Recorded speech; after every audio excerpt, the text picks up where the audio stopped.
Welcome to the latest SPARKX5 webinar. We're delighted that you can join us today, and we're very enthusiastic to present to you Mel Schwartz. Mel, welcome. Well, thank you very much, Andrea. Mel, let me introduce you basically to our audience. You really have a phenomenal background, and I'm one of your biggest admirers. So for the benefit of our audience, the SPARKX5 users, Mel Schwartz is a psychotherapist, a marriage counselor, a leadership consultant, and a 2-time TEDx speaker. His TEDx talks, Breaking Free from Anxiety, is approaching 500,000 views. Mel is the author of a fantastic book, which is called The Possibility Principle. And his articles are published in Psychology Today, and his blog, A Shift of Mind, has been read by more than 7 million people. Mel's podcast, the Possibility Podcast, has been streamed in over 65 countries, and he has been interviewed extensively on TV, radio, and print media. Mel pioneers new ways of thinking as his work integrates knowledge from diverse disciplines.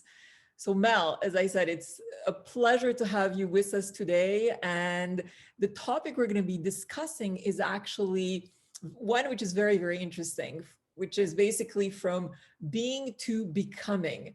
You know, Andrea, as you were reading my bio, I'd like to share with your audience the thoughts that were going through my mind, which is very pertinent to the topic of from being to becoming. 30 years ago, I was in business. My office was in New York City. I had a home in the suburbs, a little bit north. I was married with 2 young children, and I was reasonably successful in my business. Driving home one day, I had a deep insight, more than an insight, what I call a defining moment, in which I thought I wanted more out of life, more gratification than I was getting in my business. By the time I got home, I shared with my wife, who became my former wife, that I was thinking I wanted to close my business. And with alarm, she asked me, well, what will you do? And I said, I don't know, but I was really excited, like a kid the night before their birthday party. I was full of possibility and anticipation. And I wondered, what do I want to do? And I recalled that many years before, someone had asked me, Mel, what do you enjoy doing? I remembered my answer. It was, I love to help people get insights, a different way of thinking. So with that, I thought, well, what would that look like? And that brought me to the decision to go to graduate school, get a degree, be able to practice psychotherapy, write books. And this title, From Being to Becoming, is, well, 30 years ago, there's nothing that you read on my bio that either existed in my life or was part of my identity. And I could only experience what I have because I believe in this process, not of a fixed inert identity, but this process of becoming, which is what has brought me here. So let me share a bit about how I've come to this way of seeing. I'd like to start by saying, although my book is called The Possibility Principle, and it's about quantum physics, I am not adept at science, but I look at the principles. And the principles of quantum physics are that uncertainty prevails in the universe and that there is no separation, a very magical tapestry of reality. And so I thought to myself, well, if this is true, what would happen if I learned to embrace uncertainty? So 40 years ago, that evening, as I went to sleep, I embraced uncertainty. I wasn't paralyzed with fear. How will I pay the mortgage? How will I take care of my children? I was in the process of becoming. And I came to realize that uncertainty equals possibility. But in our lives, we think of the word uncertain as a pejorative, as a negative. The outcome is uncertain. Why do we think that's negative? Uncertainty equals possibility. through my practice as a therapist, I learned that anxiety and fear are due to our need for predictability, our need for certainty. We need to know the future, but that's why we call it the future. It isn't knowable. And so I thought, paradoxically, instead of resisting uncertainty, what if we embrace it? So that brought me many years ago toward writing an article called Who Am I? And I just wrote this article. I didn't think much of it, but as time went on, I see that it has received almost 1 million views, not because I'm a famous author, but because people Googled the term, who am I? And in this article, I propose that who am I is the wrong question to ask. Because you see, who am I suggests a very specific, fixed, inert answer. I am so-and-so. Wrong way of viewing life, reality, and the world. The way we should pose that question would be, how would I like to experience my life? You see, that's forward moving, that's evolving, that's an unfolding reality, which is what I've been living over the last 30 years. How would I like to experience my life is visionary, and we can actualize it. Who am I is rooted in a fixed identity. It's stuck and it's fearful. So I'd like everybody to understand that I came to this different way of thinking and seeing because I opened to a new worldview. And it's, again, the worldview that quantum physics is describing. And I found that by following these principles, and I write about them in my book, The Possibility Principle, by embracing uncertainty, by living my life through a sense of inseparable interconnectivity with everyone and everything, that this allows me to live without fear, without threats of mistakes, and to be able to be creative and really carve out my own life experience, more or less. Obviously, there are limitations. So that's a mouthful for an introduction, Andrea. So I'll pause there and welcome any questions you might have. Fantastic. I absolutely love everything you've shared. And actually, I'm looking here at your book, and there's one phrase that I want to capture here, where basically it states, instead of fearing the unknown, it's helpful to re-envision it as a freedom from the known. And it's so beautiful. And you mentioned the aspect of creativity. And it's interesting, through some of the work that I do, I often ask individuals, how creative do you believe you are? And I would say that in a lot of cases, actually, I've done sessions with hundreds of individuals, and you possibly have like a 50-50 mark within the room, where 50% of the people are going to raise their hand and are going to say, yes, yes, I absolutely find myself creative, while the others absolutely fear actually creativity. So I'm curious on your views between the belief that one has about being creative and the capacity that they also believe to create their own unfolding and maybe a better future that brings them more joy, more bliss, and more laughter. Can you share us your perspective between, as I said, embracing uncertainty and our belief as to how creative we truly are? One of the things I've learned is that words have very different meanings and nuances to all of us. So I wonder, when you ask the question, how creative do you think you are?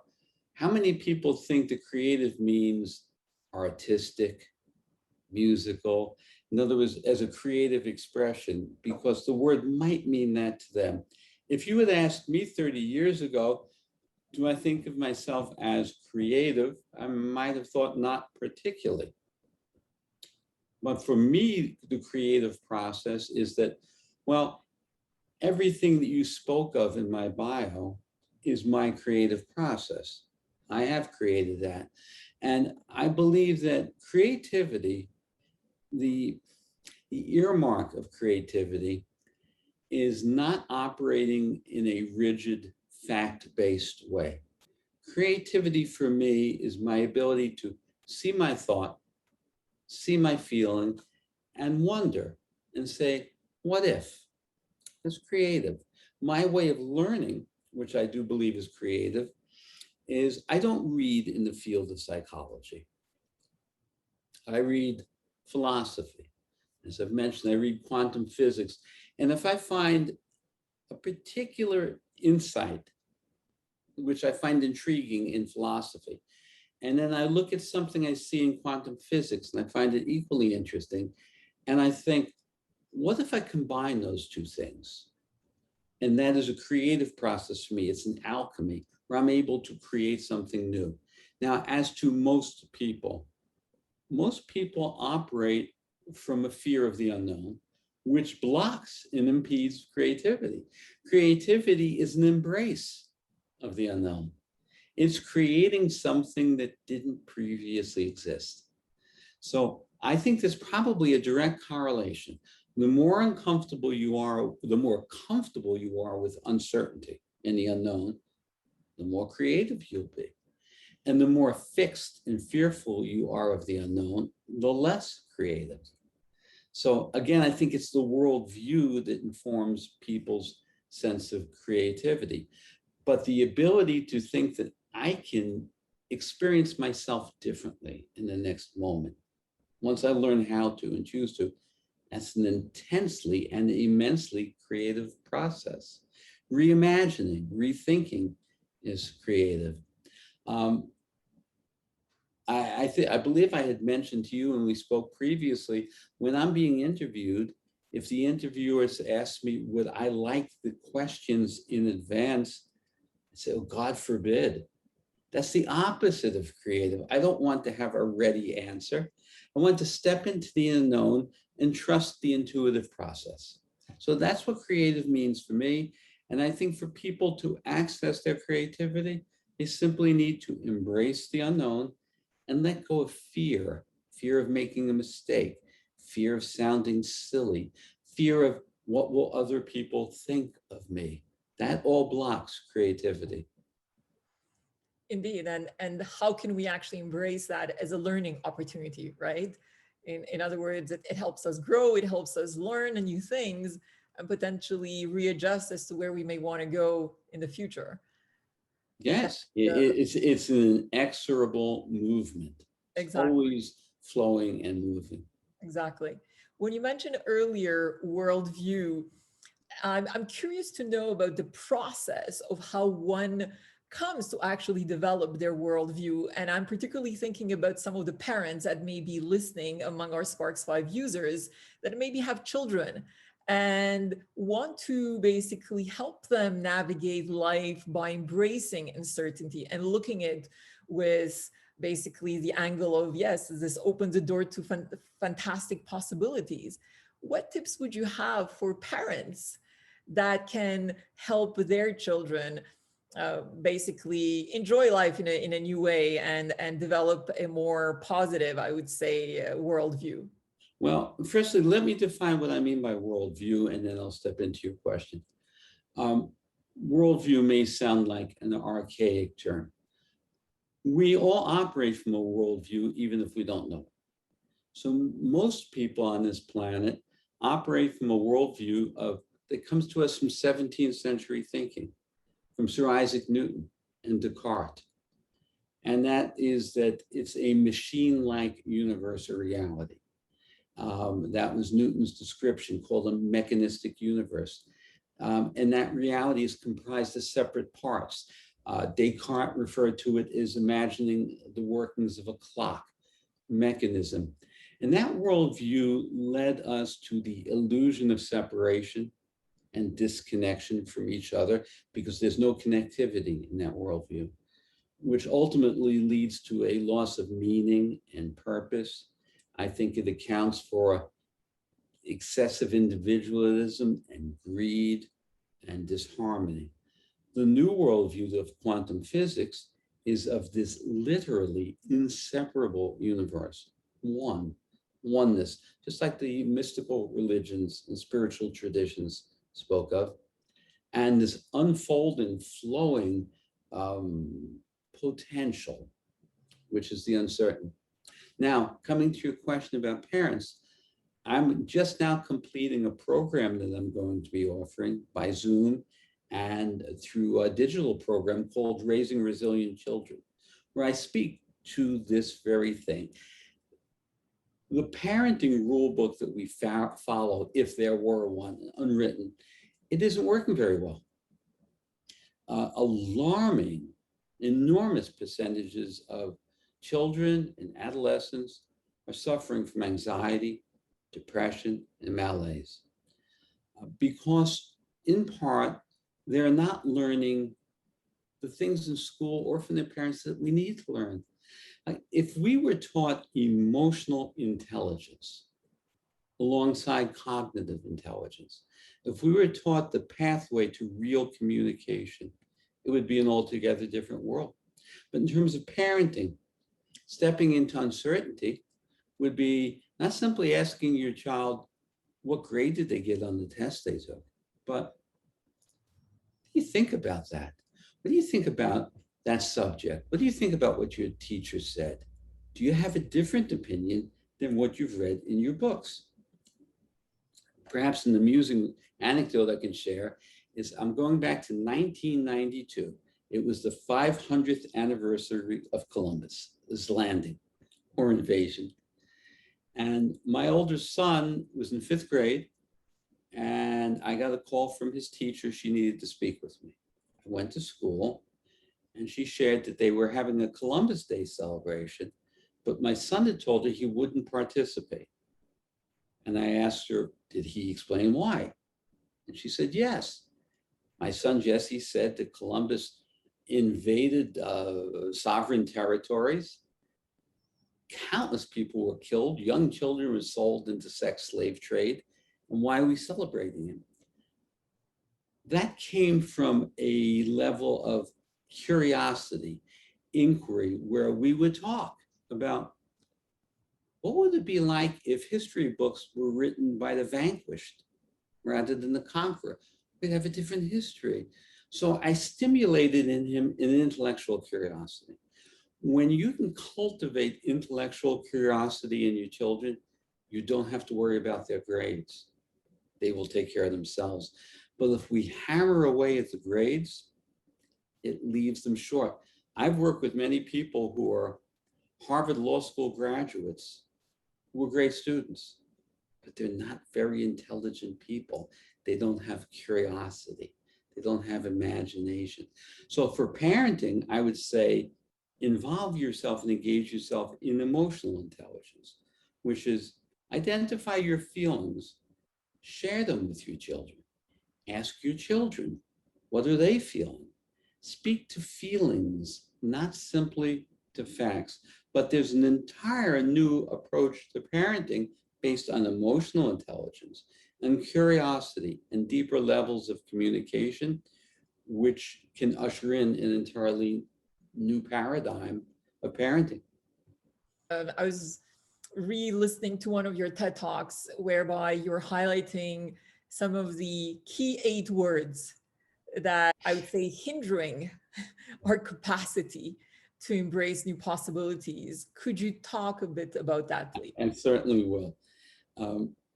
There are 8 words that we use in every sentence virtually, and I just used one of them myself. And these 8 words are ruinous, calamitous to our relationships, to our curiosity, to our effectiveness as human beings.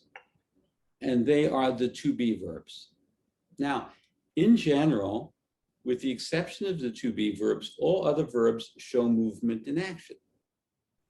The to be verbs, is, am, were, was, be, being, are all fixed and unchanging. So I had a thought, and by the way, I did not create this way of looking at the to be verbs. This whole movement was started a long time ago, and it's called E-prime language. And these to be verbs leave us fixed. So let's look at the word am or are. A couple in an argument. She says to her husband or her partner, you're so insensitive. You are so insensitive. It's a fixed statement. Now he's going to argue that fact back. I am not. You are. It goes nowhere. But if she removes the to be verbs, am and are, and she says, you know, I feel you're just not sensitive to how I feel. She's expressing herself subjectively. Feelings and subjective communications don't shut the door on the other person. They open a pathway for dialogue. And if we debate what we just heard, if she says, I feel this way, and he tells her, you're wrong, the only response is, I'm sharing how I feel. I don't believe feelings are right or wrong, but most importantly, do you care how I feel?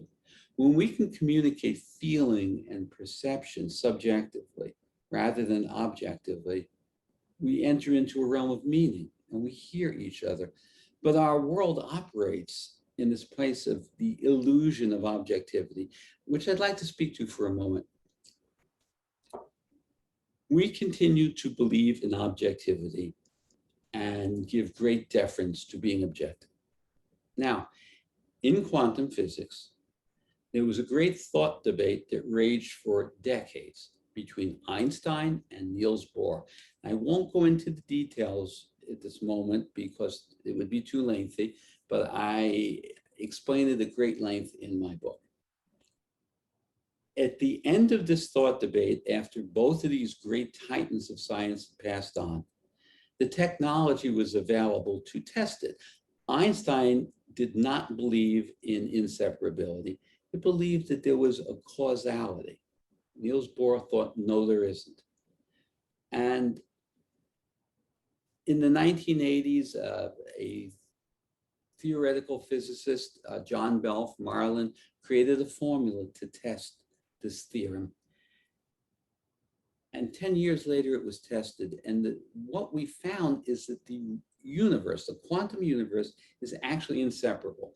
If we take one particle, which has been entangled with another particle, and they operate in tandem, and we separate them, let's say by half a universe, and we change the spin on one, the spin on the other one changes, it correlates perfectly with no signal being sent.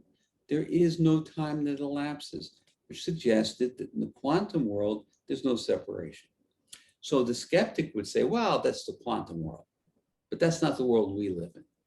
Over the last number of decades, this phenomenon is showing up increasingly in our world, this everyday world, which underscores the proof of inseparability.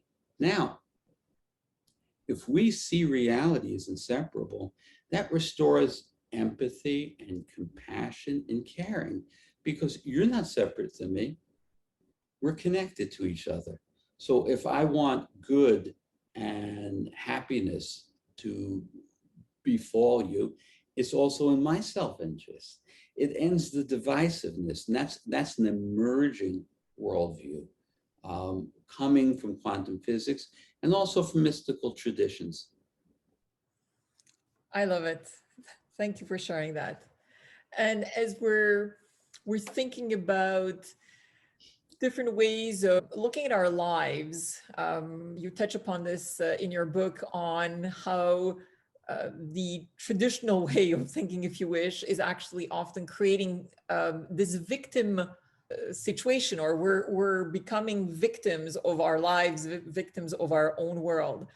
And it was another book that I was reading whereby they were saying, well, certain individuals actually like the attention that comes with being a victim. Mm-hmm. And I was curious to know what your thoughts are on this, because is it true that certain individuals, despite the gloom and the darkness that they may be living in because they're not necessarily embracing possibility, is there joy, particularly from your work, in basically acting like a victim from what you've seen from past patients? I can't say if there's a joy, but there is a comfort or a familiarity with victimhood, because it goes back to the question of who am I?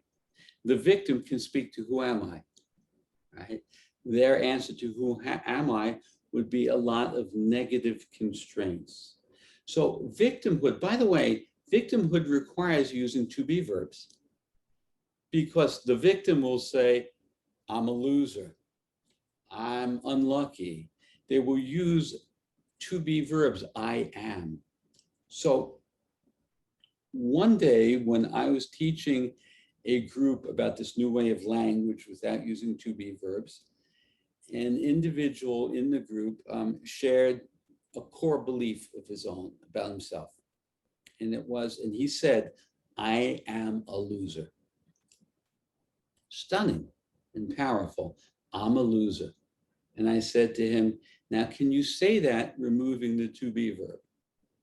And he thought about it and he said, I feel like a loser.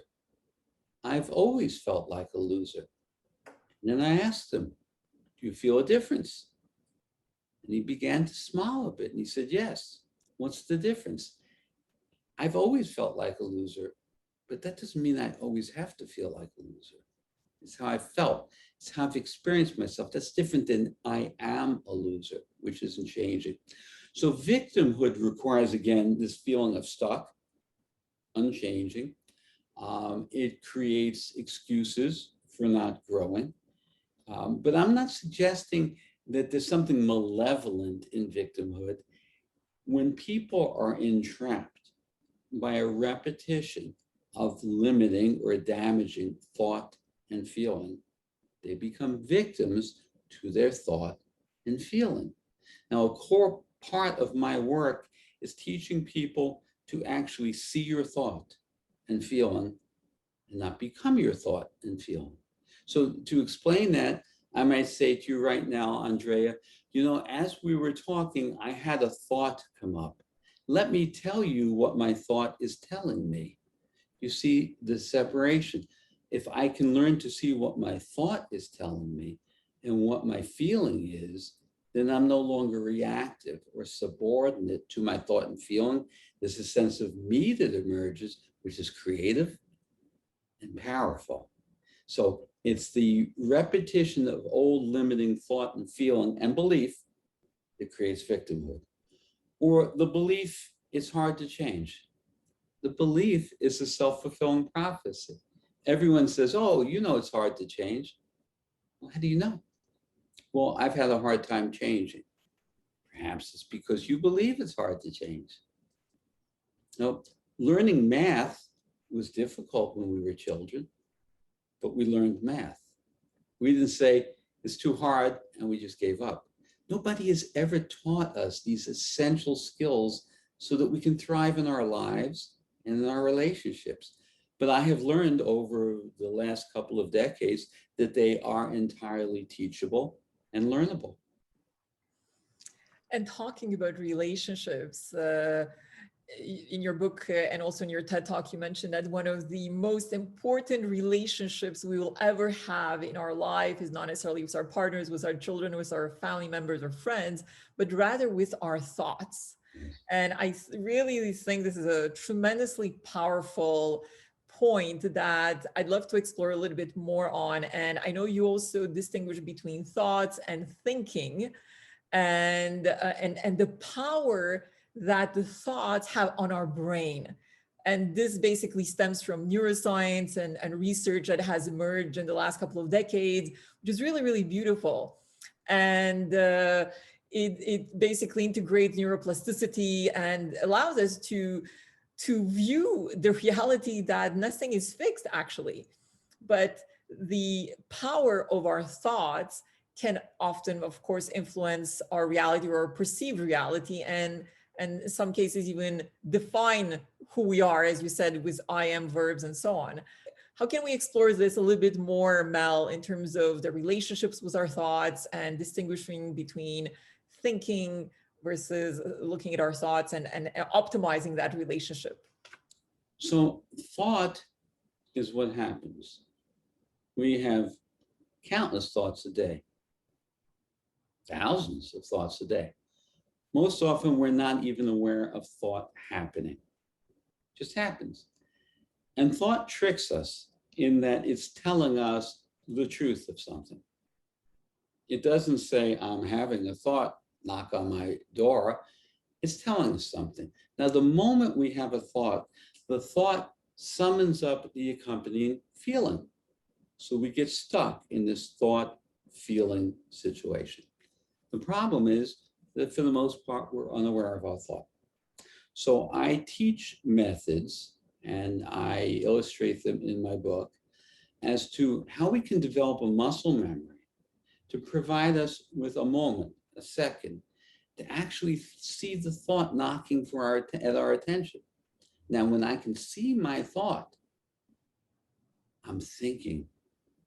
Thinking to me is standing above the thoughts and feelings and seeing them. Then there is a deeper intuitive wisdom that comes to me when I am not limited to my thought and feeling. Now, most thought is old. An old thought defends its territory. That's a quote from the great late quantum physicist David Bohm. Old thought defends its territory. It doesn't go easily, which is part of the intransigent struggle around change. But we can change when we see old thought and just go, shh, quiet down. So there are many techniques for seeing the thought and not becoming the thought. Similarly, if I can notice my feeling and say to someone, you know, I'm noticing I'm beginning to feel upset and angry. Let me tell you why. That's a proper communication. But if I don't notice the feeling and I become angry, then I become the problem. Now, shifting from that, and you know, that's just a couple of minutes of what could be hours of conversation. We operate from an old worldview, still, 17th century. When people say, I'm wired that way. So we have no wires. That's Newton's machine-like universe, nuts and bolts and wires. I'm not wired a certain way. But we have been taught primarily from reductive biomedical approaches that we're wired a certain way. So here's the way I would put it. If you're walking at the beach and you look behind yourself on the sand and you see your footprint in the sand, obviously we wouldn't think the sand produced our footprint. Our foot left its mark in the sand. Recent neuroscience is really confirming that thought and feeling leave their impression on the brain. The brain doesn't produce thought and feeling. Now that should be entirely wonderful news, because it means you are not at the mercy of your brain chemistry. You create your brain chemistry. So if you learn a mastery of thinking, which allows you to let go of negative, fearful thought and feeling, your brain chemistry shifts. The whole thing shifts. But there is nothing, I believe, to this moment in my learning as powerful as learning to see your thought and feeling and to communicate them rather than be servant or subordinate to them. That mastery, which by the way, it's not hard to learn. Anyone who's worked with me who wants to learn how to do this and is devoted to it, learns it. It's not high science, and you don't need to have a genius IQ to accomplish this. You just need to suspend disbelief and learn how to do it. And I think that there's no greater gift in life than doing that.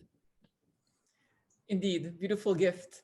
And I'm curious from your experience, as you're teaching some of the individuals you have the pleasure of collaborating with, how long does this process of transformation take typically? You know, we have the false perception, and we hear it often that it takes 21 days for us to change in order to, you know, and we need to practice this. And actually there's a lot of research that dates back from decades ago that actually show that it takes much, much longer for an individual to change. So from your experience, how long will it take for an individual to actually change their relationship with their thoughts as they're practicing some of the techniques that you've taught them? It takes a nanosecond, and it takes a lifetime. So what I've done there is I'm giving you a non-linear response. In other words, what I'm getting at is the very question, how long does it take? That sets our minds, that creates a mindset that there must be an answer to that question. And I'm going to come back to your question, but I have trained my mind to break out of what I call either or thinking. We're asked questions, do you like this or not? Is this good or bad? Those are either or questions. They come to us from Aristotle. Either or questions create separate compartments of reality, but there aren't separate compartments of reality. We made it up. So we make up these things, these compartments, we make up words, we make up diagnoses, and we forget that we made them up. And then we think of them as real. Now, they're not real, but we made them up and they can be useful. So to come back to your question, I believe what I said. It takes an insightful nanosecond where you, aha, and you've changed in that moment. But the change that you may desire should be infinite.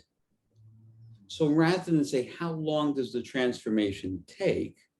I'd say it's all a transformative process and there is no end, and nor should you want an end.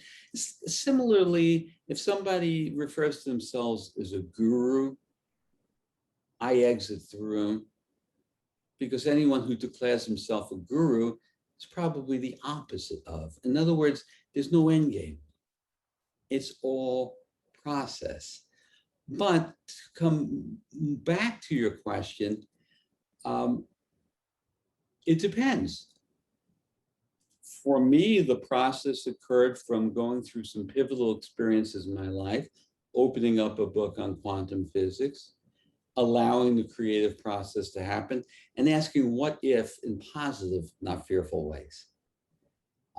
So I'd say it took a few moments of insight, but it's now 30 years later, and it continues. And I'd be very saddened if it weren't continuing. I don't want to cross a finish line because it's so joyful. Yes, and this reminds me of a topic you're also covering in your book that relates to perfection, right? If anyone attains perfection, it's almost as if, okay, there's no further evolution. But the reality is that everything in our world, in this universe, is in constant evolution. Can you talk a little bit about that? And certainly, first thing I would say, many people are burdened with what we would call being a perfectionist. And people who need to be perfectionists, they're compensating for a sense of fragility.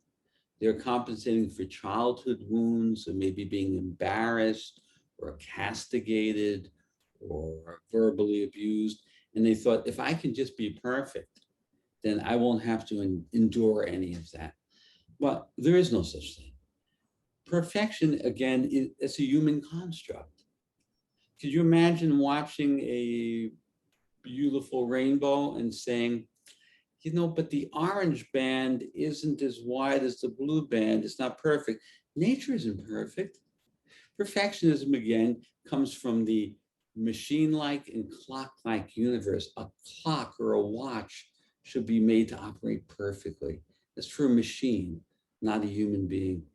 So seeking perfection for humans is altogether folly and ruinous.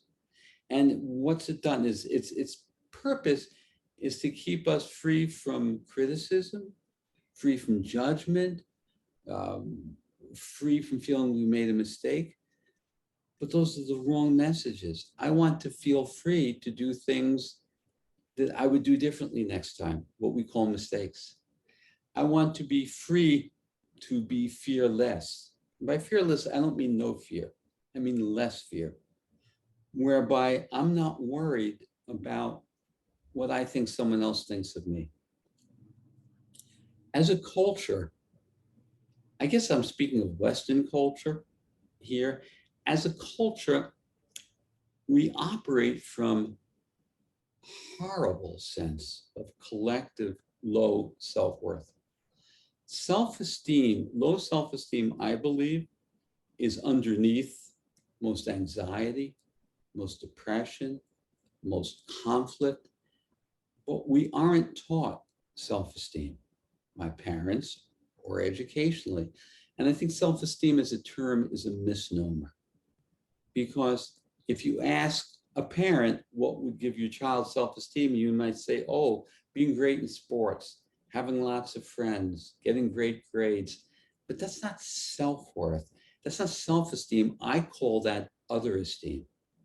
So if I think other people approve of me and like me, that means I may have to betray myself, betray my own authenticity to get the right response from other people. That's the opposite of self-esteem. Authentic self-esteem means I'm true to myself. I may care what you think. I may be sensitive, but I won't betray myself to set you up as my judge. I often ask, why is it more important to you what other people think of you than what you think of yourself? So that's where we go adrift culturally. Self-esteem versus other esteem. And in the field of psychology, you hear no conversation about self-esteem because low self-esteem is not a diagnosis, and therefore there's no medication to treat it. So they pay no attention to it. But the most important question to ask a therapist, if it's in regard to your children or yourself, is how do you help develop stronger self-worth and self-esteem? And the answer also lies in our primary beliefs about ourselves and the recurring thoughts and feelings. That's the source of our relationship with ourselves.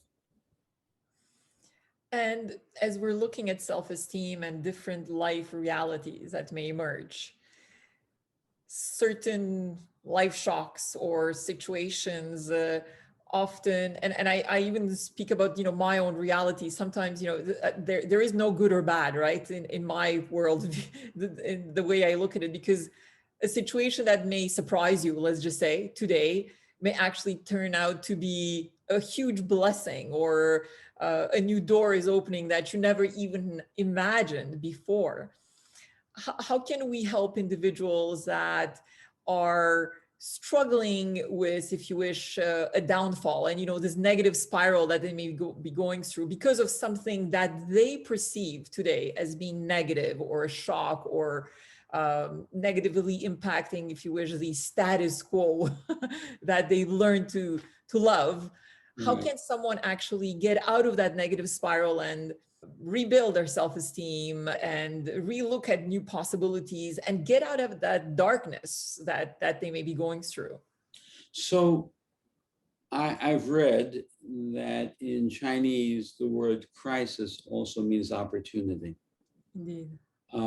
I recall thinking back to the great financial crash of 2008, and working with a couple of individuals who had been very high income people on Wall Street who lost their jobs. And this was a major crisis in their lives. And I don't mean to in any way limit the major financial crisis, but with two of them with whom I work, the crisis turned into opportunity. They dreaded their commute to Wall Street. They didn't really care for their job, but they enjoyed the financial benefits.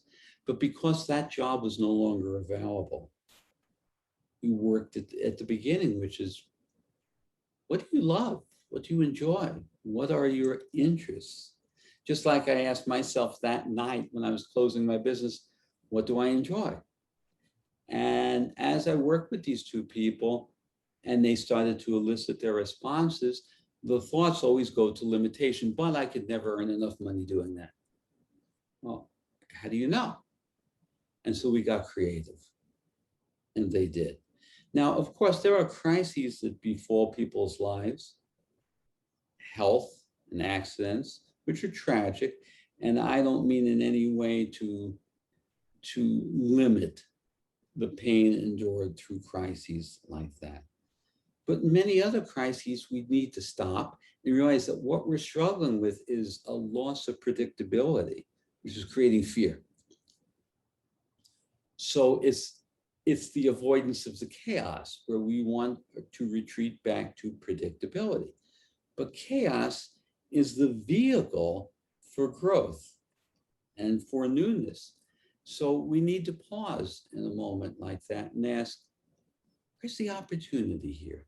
You know, when the pandemic started, and of course it was calamitous, and still is for most of the world, and most of the unvaccinated. But when the pandemic began, I thought, oh, I hope I can continue to work with most of my clients for their well-being and for my own. And at first, lots of people were resistant to working by Zoom or even phone. They said, nah, I'll wait till this is over and come back to your office. Well, the opportunity that emerged from this is I now get to work with people all over the world, not just in my town. And with hardly any exception, my old clientele who only wanted to see me in the office, now they don't ask any longer, when are you returning to the office? It's convenient for them to work this way. So there was opportunity there. Again, in no way am I trying to limit the horrors of the lives lost and the cost and the damage done, but we have to look at the crisis and think, okay, this has taken me out of my familiar zone, out of my comfort zone. But I need to try to become comfortable with the discomfort and ask, where there are opportunities here? There usually are. Beautiful. So Mel, you've really given us some beautiful insights. I absolutely appreciate the time you've taken with us. I was wondering if you have any final words of wisdom or thoughts that you'd like to share with our audience. Well, it's hard to condense that into a few words as opposed to the rest of the day. When you think about your primary beliefs about yourself, particularly any limiting beliefs, ask yourself, how do I know it's true? Any limiting belief that constrains your life, how do I know this is true? How did I come to this belief? When you ask, how do I come to it, you'll be able to find it easily. Something a teacher said, something your parents said to you. And if it's a limiting belief because of that, then think, well, what if that hadn't happened? What if I had different experiences? Then I wouldn't have this limiting belief. Aha. So I can set aside that limiting belief and bring into my life and embrace a new belief that serves me. Beliefs are self-fulfilling prophecies. Choose your beliefs and choose your thoughts with care. Thank you. Thank you You're so welcome. much, Mel. This was incredible. Immense gratitude for your time and everything that you've shared with us today. It was a pleasure being with you, Andrea. Thank you.